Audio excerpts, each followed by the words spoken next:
ആയിരുന്നു കേട്ടോ. എനിക്ക് RRB NTPC graduate level exam ഏറ്റുമാനൂർ വെച്ചിട്ടായിരുന്നേ. സെക്കൻഡ് ഷിഫ്റ്റ് ആയിരുന്നു. അപ്പോൾ ദാദൻ്റെ ഹോൾ ടിക്കറ്റൊക്കെ ഞാനാണെങ്കിൽ കുറേ നാൾക്ക് ശേഷമാണ് ഒരു എക്സാമൊക്കെ എഴുതുന്നത്.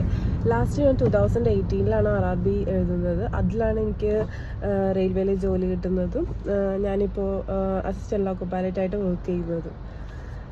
അതിനുശേഷം ഞാനിപ്പോൾ ഒരു 6-7 ഇയേഴ്സ് ഗ്യാപ്പ് ഇട്ടിട്ടാണ് ഇപ്പോൾ ഒരു എക്സാം എഴുതുന്നതൊക്കെ. അപ്പോൾ അതിൻ്റേതായ ഒരു എന്തൊക്കെയാണ് ചെയ്യേണ്ടതെന്നൊന്നും അറിയണ്ടായിരുന്നില്ല. അങ്ങനെ അപ്പോൾ ഇതിനുള്ള ഒരുപാട് കാര്യങ്ങൾ ശ്രദ്ധിക്കേണ്ടായിരുന്നു. മെയിനായിട്ടെന്ന് വെച്ചാൽ ഓർണമെൻറ്റ്സ് ഒന്നും പാടില്ലായിരുന്നു. എല്ലാം ഊരി വെച്ചിട്ടാണ് ഞാൻ പോയിട്ടുണ്ടായിരുന്നത്.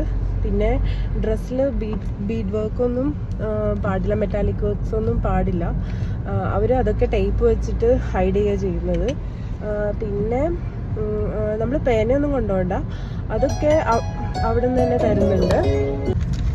നമ്മൾ എക്സാമിന് പോകുമ്പോൾ എന്താ കൊണ്ടുപോകേണ്ടതെന്ന് വെച്ചാൽ ഈ ഹാൾ ടിക്കറ്റും കൊണ്ടുപോകണം, ഒരു ഫോട്ടോയും, പിന്നെ ആധാർ കാർഡ് അല്ല ഒരു ID പ്രൂഫ് കൊണ്ടുപോയാൽ മതി. വേറെ ഒന്നും കൊണ്ടുപോകേണ്ട ആവശ്യമില്ല. വെള്ളം അവിടെ അലൗ ചെയ്യില്ല. പിന്നെ പെൻ വേണ്ട, അതൊക്കെ അവിടെ നിന്ന് തരും അവർ.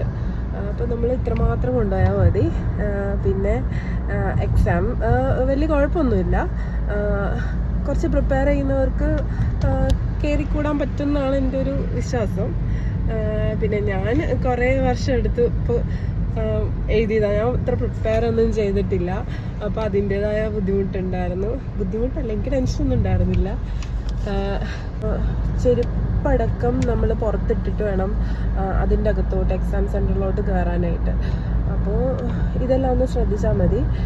അപ്പോൾ എന്താ പറയുക, നന്നായിട്ട് ഹാർഡ് വർക്ക് ചെയ്യുന്നവർക്കും സ്മാർട്ട് വർക്ക് ചെയ്യുന്നവർക്കും എല്ലാവർക്കും എന്താ പറയുക റെയിൽവേയിൽ കയറാൻ പറ്റട്ടെ. എൻ്റെ എല്ലാവിധ ആശംസകളും. Okay, by.